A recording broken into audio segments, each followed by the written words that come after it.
বলি যে আল্লাহ তুমি এই পরিমাণে দাও যে ওদেরকে যেন আমি একটু সুখে শান্তিতে রাখতে পারি। বস্তির বাচ্চাদেরকে নিয়ে সকালবেলা বিস্কুট খাওয়াইয়া মক্ত পড়াইতাম। ভাই আমি তো 3 বেলা খাবার খাওয়াইতে কষ্ট হয়, আমার তো কারেন্ট বিল দিতে কষ্ট হয়, আমার এই 16-17 জন আমাদের সহকর্মী আছে তাদের বেতন দিতে কষ্ট হয়। আলহামদুলিল্লাহ আমরা সহ প্রায় আমাদের শিক্ষক বৃন্দ আছে আমরা 14-15 জন। এর ভিতর বাবুর্চি আছে, দারোয়ান আছে, খাদেম আছে, শিক্ষক আছে, অন্ধ শিক্ষকই আছে 3 জন। এখানেই 2 জন অন্ধ শিক্ষক উপস্থিত আছে, ওই যে ওই মাথায় বসা। আর একজন শিক্ষক আছে, তিনি জাহাঙ্গীরনগর বিশ্ববিদ্যালয় থেকে মাস্টার্স কমপ্লিট, মনির সাহ, উনি একটু বাড়িতে গেছেন, উনিও অন্ধ। ওনাকে রাখছি যে বাচ্চাদেরকে বাংলা, অঙ্ক, ইংলিশ পড়ানোর জন্য।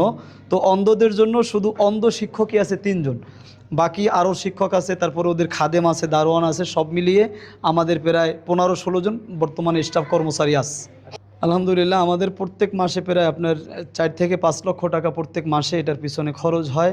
আর এটা আমাদের এই ছাত্রদের থেকে আসে না, আপনারা দেখছেন সকাল থেকেই এসে প্রত্যেকটা বাচ্চাই খুবই গরিব ঘরের সন্তান, অনেকের মা নাই, বাবা নাই, অনেকের টাকা পয়সা দেওয়ার অ্যাবিলিটি নেই। অনেকে এরকমও বাচ্চা আমরা নিয়ে আসছি যে বাচ্চাটা ভিক্ষা করতো, সংসার চালাইতো। তো আমরা তাদেরকে বুঝাইয়া, যে মার সাথে ভিক্ষা করতো বা আত্মীয়র সাথে ভিক্ষা করতো, তো আমরা বুঝাই নিয়ে আসছি যে ওদেরকে পড়াইলে ওদের লাভ হবে, উপকার হবে দুনিয়া আখেরাতে। তো ওই ফ্যামিলিকেও আমাদেরকে সাপোর্ট দিতে হয়। আমি যদি আমার একটা ছোট্ট ছেলেকে ডাকি যে নাজমুস সাকিব, ওর বাবা একজন রিক্সা চালায়, ওরা 2 ভাই আমার এখানে পড়ে, ওর ছোটো ভাইটাকে একটু ডাক দিয়ে নিয়ে আসো, এদিকে আসো। এই যে দেখেন, ওর ছোটো ভাইও আমাদের এখানে পড়ে। ও আলহামদুলিল্লাহ 2022 সালে একবার কোরআন প্রতিযোগিতায় সৌদিতে গেছে, 2024 সালেও একবার গেছে, 2 বারই মক্কা মদিনাতে গেছে। তো ওর বাবা কয়দিন আগে আসছে যে হুজুর একটা রিক্সা চালাই, অটো রিক্সা ভাড়ায়, তো এটা প্রতিদিন আমার 300-400 টাকা ভাড়া দিতে হয়, আমার কোনো ইনকাম থাকে না, আমি সংসার চালাইতে পারি না, আপনি যদি আমাকে একটা রিক্সার ব্যবস্থা করে দিতেন আমার একটু উপকার হতো। দেখেন এই বাচ্চাটার বাবা আসছে, কিন্তু আমি তাকে বলছি যে ভাই দেখি যদি পারি আপনাকে আমি দিব, কথা দিচ্ছি না, যদি সম্ভব হয় দিব, কারণ আপনি বর্তমানে একটা অটো চালালে 2700 টাকা পায়, তার থেকেই ভাড়াই ওনার 400-500 টাকা চলে যায়, বাকি টাকা দিয়ে ওনাদের সংসার চলে না। এরকম প্রত্যেকটা বাচ্চাকে আমরা সাপোর্ট দিই। ধরেন এই বাচ্চাটাকে এত সুন্দর তেলাওয়াত আপনি শুনছেন, এত সুন্দর কণ্ঠ, ওরে নিয়ে যদি ভিক্ষাতে লাগাই দেয়, দেখা যায় ভালো একটা নগদ ইনকাম পাবে, তার সংসারটাও চলবে, কিন্তু ওই থেকে বাঁচাইয়া ওরে আমি এলমিদিনের কাজে লাগাইছি, পড়া শেখাচ্ছি। তো এখন এই ফ্যামিলিকে যদি একটু সাপোর্ট দেওয়া যায় তাহলে এরকমও করে, এরকম প্রত্যেকটা বাচ্চাই এরকম, একজন দুইজন না, প্রত্যেক বাচ্চার অবস্থা এরকম যে এদেরকে যদি একটু সাপোর্ট দেওয়া যায়, একটু ভালো রাখা যায়। ভাই আমি একটা কথা বলি যে এই বাচ্চাদেরকে লালন পালন করতে গিয়া অনেক সময় এতটাই কষ্ট হয় যেটা আসলে আমি আপনাদেরকে ভাষা দিয়ে বুঝাইতে পারবো না।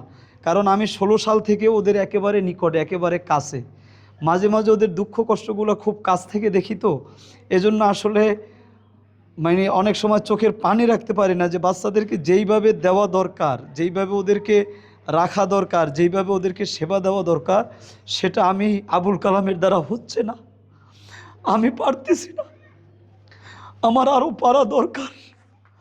আল্লাহর কাছে বলি যে আল্লাহ তুমি এই পরিমাণে দাও যে ওদেরকে যেন আমি একটু সুখে শান্তিতে রাখতে পারি। প্রত্যেকটা বাচ্চা এতটাই কষ্ট করে, সকাল বিকাল যখন যায়, হুজুর 10 টাকা দেন, হুজুর 5 টাকা দেন, নাস্তা খাবো।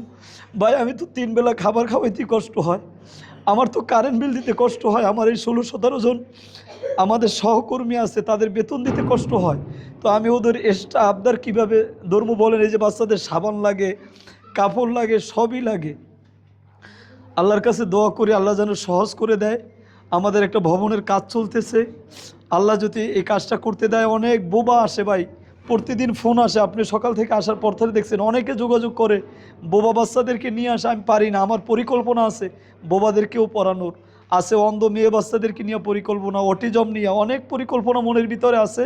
এজন্য আল্লাহর সাহায্য চাই, চেষ্টার দ্বারা যতটুকু সম্ভব করে গেছে। এই যে 16 সাল থেকে এ পর্যন্ত প্রথম ছোট্ট একটা জায়গা ভাড়া নিয়ে, 3 রুমের একটা বাসা ভাড়া নিয়ে এই মাদ্রাসার পথ চলে, একদম ছোট্ট বস্তির বাচ্চাদেরকে নিয়ে সকালবেলা বিস্কুট খাওয়াইয়া মক্ত পড়াইতাম, ডাইকা ডাইকা আইনা।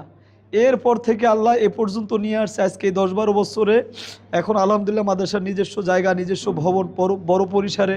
আল্লাহর কাছে দোয়া করে যে আল্লাহ আমি তো দুনিয়াতে থাকবো না, আমি তো আজও যেতে পারি, কালও যেতে পারি, কিন্তু তোমাকে রাজি খুশি করার জন্য এদেরকে যেন কিছু খেদমত করতে পারি। এই বাচ্চাটা যখন আমার সাথে মদিনাতে গেছে, আমি ওই রমজান মাস, তো আমরা ইফতারি করতে ঢুকবো, তো ইফতারি ওখানে অনেক আগিয়ে যেতে হয়, আর মক্কা মদিনার বাথরুমগুলো অনেক দূরে। তো আমি একেবারে মসজিদে ঢুকছি, তখনও বলে কি হুজুর বাথরুমে ধরছে আমার। তো আমি বলছি তুমি আর জ্বালা দেওয়ার আমার সময় পাইলা না? তো দেখেন হাসতেস, তখনও হাসতেছিল, ওই হাসি দেখা আমার আর কষ্ট থাকে না।